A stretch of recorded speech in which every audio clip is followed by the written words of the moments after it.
ang nagligtas sa buhay ko. Siya ang prinsesa. Ang batang yun ang... Siya nga, Maestro. Siya ang batang...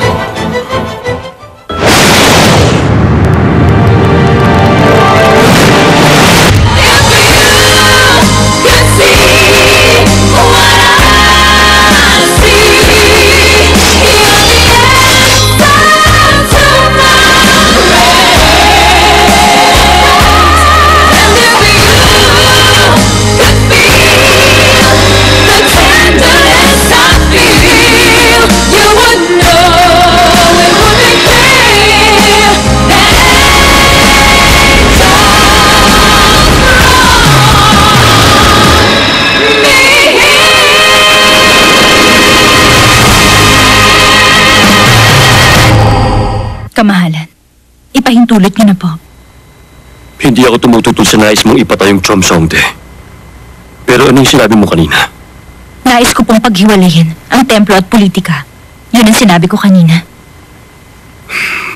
Pag ginawa natin yun, naisip mo bang mangyayari? Hawak ni Michelle noon ang banal na kapangyarihan. Subalit yun ang matagalan nating dapat binawi sa kanya. Pag sinuko natin yun, tiyak na ihina ang kapangyarihan ng trono at ng hari. Pag nangyari yun, paano ka na? Paumanhin, Kamahalan.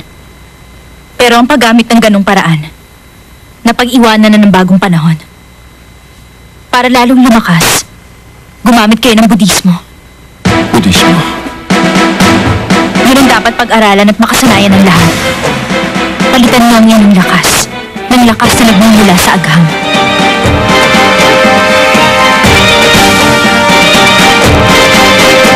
Nandun na iniisip mong tulungan ang isa sa kampal na prinsesa? Opo, ganun na nga. Naawa ka nun sa kanya kaya mo siya tutulungan. Hanggang ngayon naaawa ka pa rin sa kanya? Hindi na po, Maestro. Bakit? Dahil yung babae ang prinsesa? Hindi, baligtad. Dahil ang prinsesa po yung babae. Naniniwala po ako sa kanya.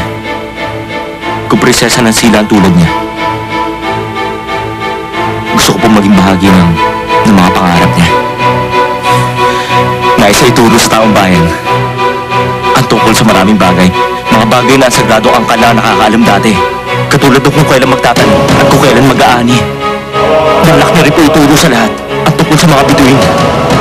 Yung po ang dahilan kaya siya magpapatayo ng Chomsongde. Chomsongde?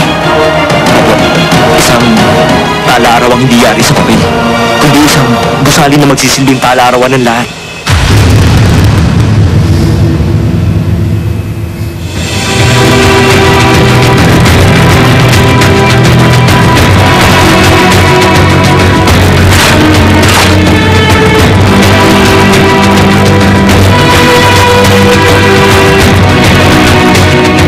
Magbigay-pugay ang lahat sa mahal na prinsesa!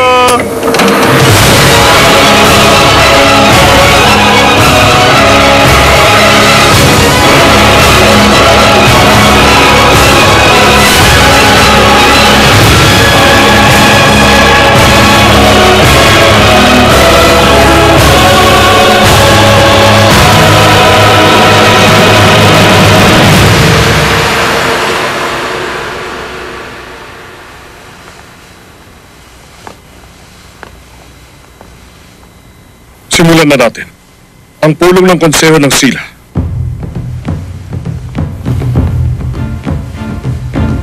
Ang ating paksa, ang paggawa sa gusali ng Chomsongde.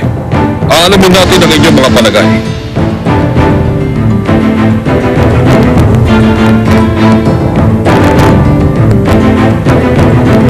Aalamin na natin ang inyong mga boto. Sang-ayon ba kayo o hindi sa Chomsongde?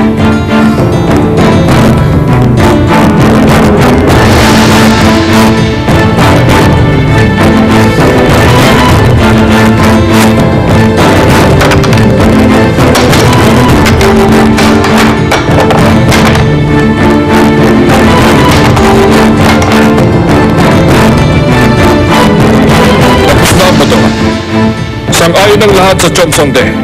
Kaya bilang punong ministro, itatakda ko ng paggawa sa nasabing gusali. Isang Chomsong Day ang itatayo sa loob ng Sorabon